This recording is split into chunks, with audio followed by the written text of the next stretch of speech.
Bethlehem के शांत शहर में एक साधारण लड़की मैरी और एक विनम्र बढ़ई जोसेफ के घर यीशु नाम के एक बच्चे का जन्म हुआ। यह कोई सामान्य जन्म नहीं था। भविष्यवक्ताओं ने उनके आगमन की भविष्यवाणी की थी, उन्हें मसीहा, मानव जाति के लिए आशा और प्रकाश की किरण के रूप में घोषित किया था। जैसे ही इस चमत्कारी जन्म की फुसफुसाहट फैली, राजा हेरोदेस को लगा कि उसका सिंहासन खतरे में है। उसने निर्दोष बच्चों के क्रूर नरसंहार का आदेश दिया। दिव्य सपनों से प्रेरित होकर मैरी और जोसेफ शिशु यीशु के साथ मिस्र भाग गए। एक लड़के के रूप में यीशु ने पहले से ही अलौकिक ज्ञान का प्रदर्शन किया था। मात्र 12 वर्ष की उम्र में उन्होंने मंदिर के विद्वानों के साथ शास्त्रार्थ किया, जिससे वे आश्चर्यचकित रह गए।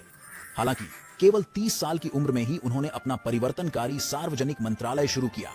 उन्होंने मछुआरों से लेकर कर संग्राहकों तक 12 विविध शिष्यों को एक ऐसे मिशन पर अपने साथ जाने के लिए चुना जो इतिहास की दिशा बदल देगा। उन्होंने जो चमत्कार किए वे आश्चर्यजनक थे। उसने बीमारों को ठीक किया, अंधों को दृष्टि दी, पानी को शराब में बदल दिया और यहां तक कि मृतकों को भी जीवित कर अपनी दिव्य शक्ति साबित की। प्रेम, क्षमा और विश्वास पर आधारित उनकी शिक्षाओं ने भारी भीड़ को आकर्षित किया। उन्होंने दृष्टांतों में बात की, सरल कहानियों का उपयोग करते हुए गहन सच्चाइयों को व्यक्त किया, जिससे ईश्वर को प्रासंगिक बनाया गया। लेकिन उनके बढ़ते प्रभाव को धार्मिक नेताओं और रोमन प्रतिष्ठान ने एक खतरे के रूप में देखा। उन्होंने उसके खिलाफ साजिश रची और उसके सबसे करीबी शिष्यों में से एक यहूदा को मात्र 30 चांदी के सिक्कों के लिए उसे धोखा देने के लिए उकसाया। इसके बाद की घटनाएं तीव्र थीं। यीशु को झूठे आरोपों का सामना करना पड़ा। उन्हें पोंटियस पिलातुस को सौंप दिया गया और पिलातुस के स्वयं के निर्णय के विरुद्ध उन्हें क्रूस पर चढ़ाकर मौत की सजा सुनाई गई। क्रूस पर घंटों पीड़ा और उपहास सहने के बाद यीशु ने मार्मिक शब्द कहे, हे पिता, इन्हें क्षमा कर देना।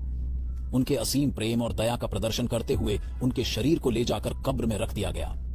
एक बड़े पत्थर से सील कर दिया गया। 3 दिन बाद कब्र खाली पड़ी रही। पुनर्जीवित यीशु 40 दिनों तक अपने शिष्यों और कई अन्य लोगों के सामने प्रकट हुए। उन्होंने अपनी शिक्षाओं को बहाल किया और विश्वास के महत्व पर जोर दिया। फिर वह स्वर्ग में चढ़ गया, लेकिन पवित्र आत्मा के वादे को पीछे छोड़े बिना नहीं, जो सभी विश्वासियों के लिए एक दिव्य मार्गदर्शक था, जो बाद में ईसाई धर्म का आधार बन गया।